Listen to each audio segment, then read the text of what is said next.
So let's listen to the president. Thank you very much. I appreciate everybody being here. Cabinet meeting. And this looks like it will probably be our last cabinet meeting until the new year, but who knows? You never know what happens with cabinet meetings. We've had some really great and productive ones, and this will be one of celebration because of what took place last night. We had a historic victory for the American people. It'll go through final passage today in the House. Then the congressmen and women and the Senate will be coming over, the Republican Senate. Unfortunately, the Democrats don't like to see tax cutting. They like to see tax increases. And they like to complain.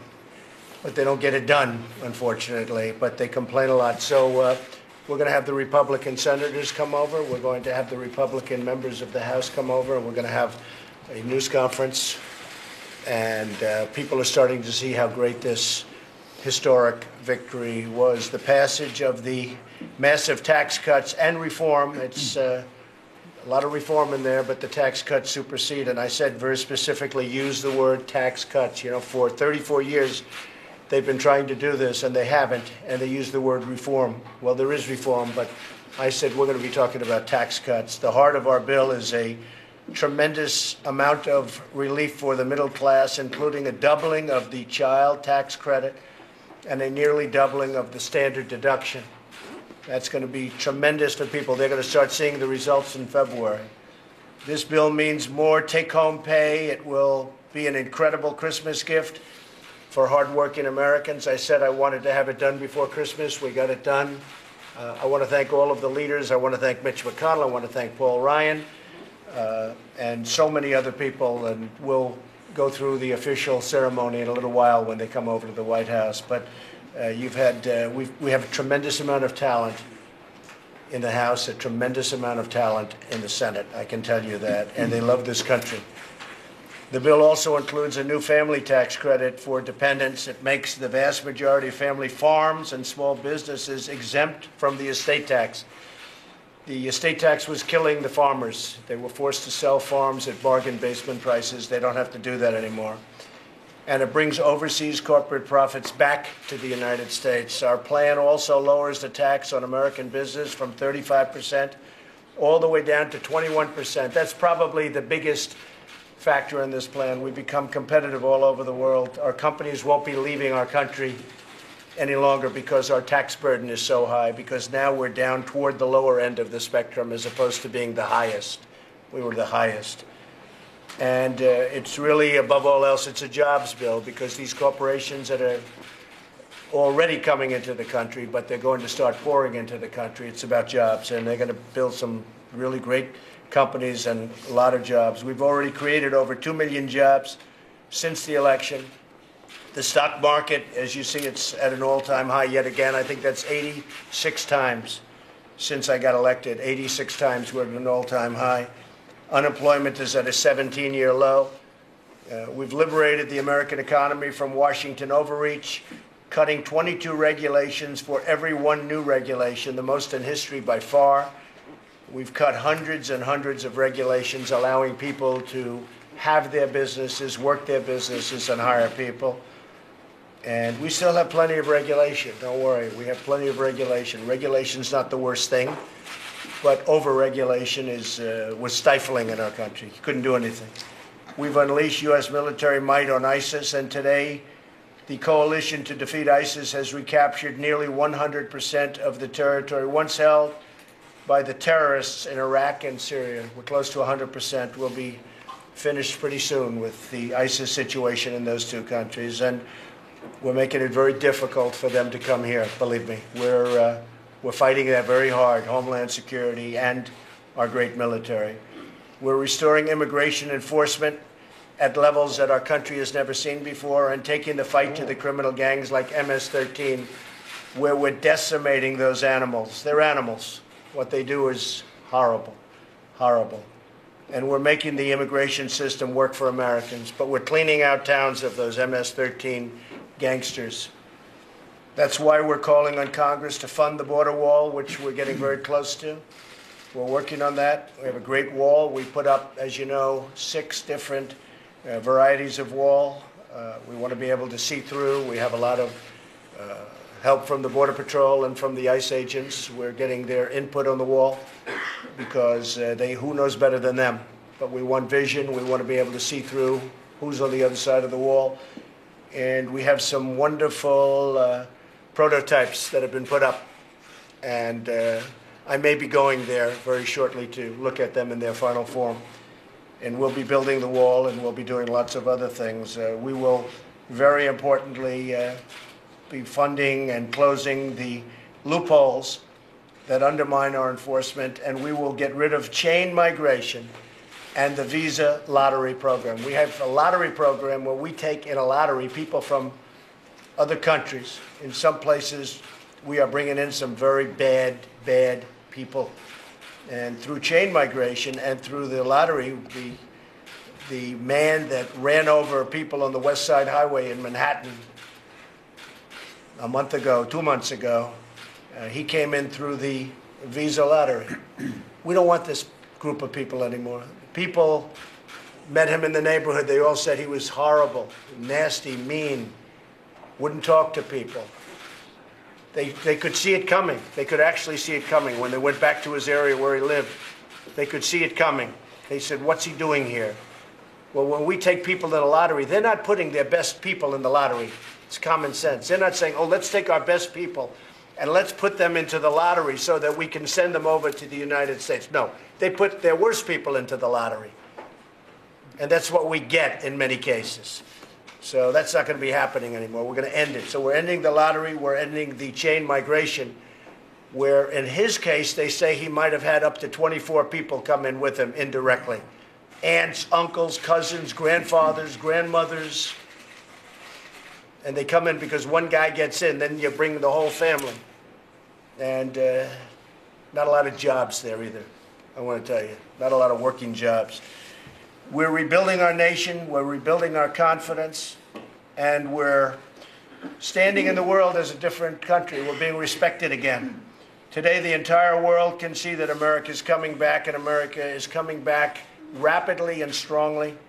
They see that with what's going on economically. This is even before the tax cuts have been approved. And I have to say that a lot of people thought the tax cuts have been approved. I heard a couple of our folks, Steve and Gary and a few others this morning, and they're thinking that the market hasn't fully digested what they've got here. I don't think the market's even begun to realize how good these are, like, for instance, full expensing and other things. We have things in there that is so incredible. One of the great things is bringing back perhaps $4 trillion back into our country. $4 trillion of money that we couldn't get back because of our tax code and because of regulation. We were unable. That money now can flow back into our country and produce jobs and go into our companies where they want to spend it. They want to spend the money here. They weren't allowed to. Americans are filled with excitement for the future, optimism like they haven't seen. You've seen all the charts, and enthusiasm for the incredible possibilities that lie ahead for our country. At this wonderful time, it's a blessed season. We have a blessed country. We're renewing our bonds of loyalty to each other and to this nation. This nation is a nation with tremendous spirit again. You see that. Housing confidence is the highest it's been in many years, just came out. Manufacturing, the highest level of confidence they've had since they started doing it many years ago. And business, it has the highest level of confidence. So we're doing a lot of things. So we'll be meeting again. The cabinet will be meeting again shortly. But we have done a job like no administration has done. We get the final passage, and we are waiting for that final passage. As you know, we do have to go through one more vote in the House, and that's being done virtually as we speak. So when that's done, you add all of that to what we've done in terms of regulatory, in terms of military. As you know, we're going $700 billion for military. We're rebuilding our military. We cannot have a weak military in this time and age. So we're rebuilding our military. But when you add it all up together, and then you add two things, the individual mandate is being repealed. When the individual mandate is being repealed, that means Obamacare is being repealed because they get their money from the individual mandate. So the individual mandate is being repealed. So in this bill, not only do we have massive tax cuts and tax reform, we have essentially repealed Obamacare, and we'll come up with something that will be much better, whether it's block grants or whether it's taking what we have and doing something terrific. But Obamacare has been repealed in this bill. We didn't want to bring it up. I told people specifically, be quiet with the fake news media because I don't want them talking too much about it, because I didn't know how people would. But now that it's approved, I can say the individual mandate on health care where you had to pay not to have insurance. Okay, think of that one. You pay not to have insurance. The individual mandate has been repealed. The other one is ANWR. So a friend of mine who was in the oil business said, I can't believe it, ANWR. They've been trying to get it for 40 years. 40 years, and I didn't know that. We have ANWR. We're going to start drilling in ANWR, one of the largest oil reserves in the world that for 40 years this country was unable to touch. That by itself would be a massive bill. It'll be one of our biggest oil reserves. It's one of the biggest in the world. Puts us at a level that we're not even at now, and we're doing very well in terms of, as you know, energy. But ANWR by itself would be a big bill. But that's when it hit me, when he said, you know, they've been trying to get that, the Bushes, everybody, all the way back to Reagan. Reagan tried to get it. Bush tried to get it. Everybody tried to get it. They couldn't get it passed. That just happens to be here. And we did that at the request of the two great senators from the state of Alaska, which is a very special place. But I will tell you, ANWR is a big, big deal. It's not ever mentioned by the press, and that was fine until now. Now you can mention it. So we're going to have tremendous energy coming out of that part of the world, and people have wanted to do it for 40 years. So with that, I'm going to ask Ben Carson, and you can stay if you want it, because you need the prayer more than I do, I think. You may be the only ones. Maybe a good, solid prayer, and they'll be honest, Ben. Is that possible? So, Ben, we'll ask you to say grace. Thank you. Our kind Father in heaven, we're so thankful for the opportunities and the freedom that you've granted us in this country. We thank you for the President and for cabinet members who are courageous, who are willing to face the winds of controversy in order to provide a better future for those who come behind us. We're thankful for the unity in Congress that has presented an opportunity for our economy to expand so that we can fight the corrosive debt that has been destroying our future. And we hope that that unity will spread even beyond party lines so that people recognize that we have a nation that is worth saving, and recognize that nations divided against themselves cannot stand. In this time of discord, distrust, and dishonesty, we ask that you would give us a spirit of gratitude, compassion, and common sense, and give us the wisdom to be able to guide this great nation. In the future, we ask in the name of the Father, the Son, and the Holy Spirit. Amen. Thank you, Ben. Beautiful. Thank you very much. Mike, would you like to say a few words? Well, I appreciate it, Mr. President. As I told you last night, shortly after the Senate vote, I know I speak on behalf of the entire cabinet and of millions of Americans when I say congratulations and thank you. Thank you for seeing through the course of this year an agenda that truly is restoring this country. You described it very well, Mr. President. From the outset of this administration, we've been rebuilding our military, putting the safety and security of the American people first. You've restored American credibility on the world stage. We're standing with our allies. We're standing up to our enemies. But you promised economic renewal at home. You said we could make this economy great again. And you promised to roll back regulations. And you signed more bills rolling back federal red tape than any president in American history. You've unleashed American energy. You've spurred an optimism in this country that's setting records. But you promised the American people in that campaign a year ago that you would deliver historic tax cuts, and it would be a middle-class miracle. And in just a short period of time, that promise will be fulfilled. And I'm deeply humbled as your Vice President to be able to be here because of your leadership, Mr. President, and because of the strong support of the leadership in the Congress of the United States. You're delivering on that middle-class miracle.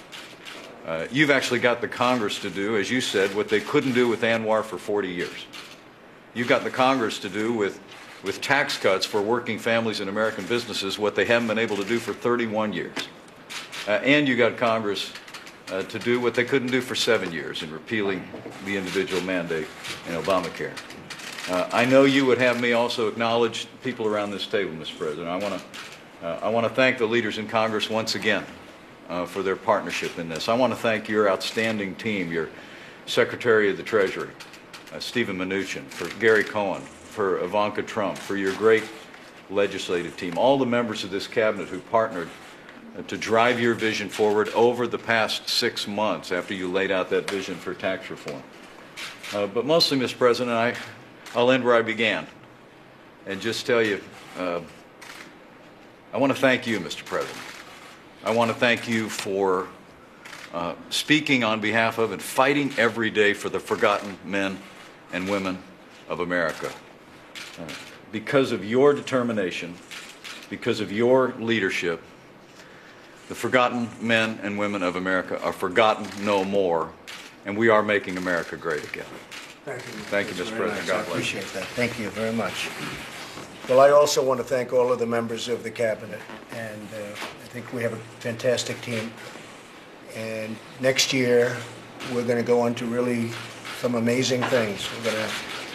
We're making ourselves very strong again, right, General?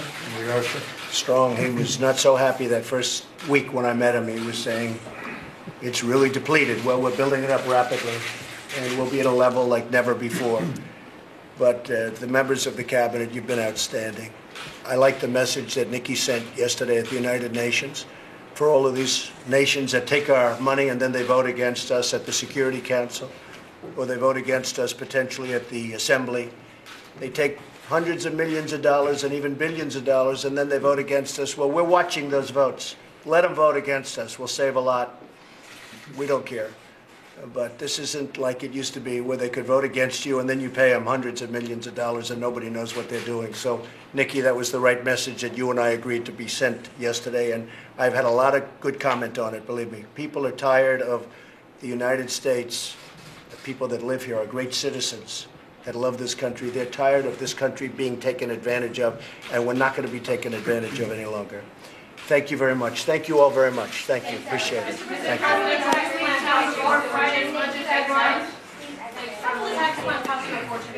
Thank you very much, everybody. Thank you. Thank you. President ignoring questions at the end of a long statement from him, then from the Vice President, a prayer by the Housing Secretary Ben Carson, a year-end cabinet meeting in which the President gave himself and then asked his Vice President to give him a glowing report card.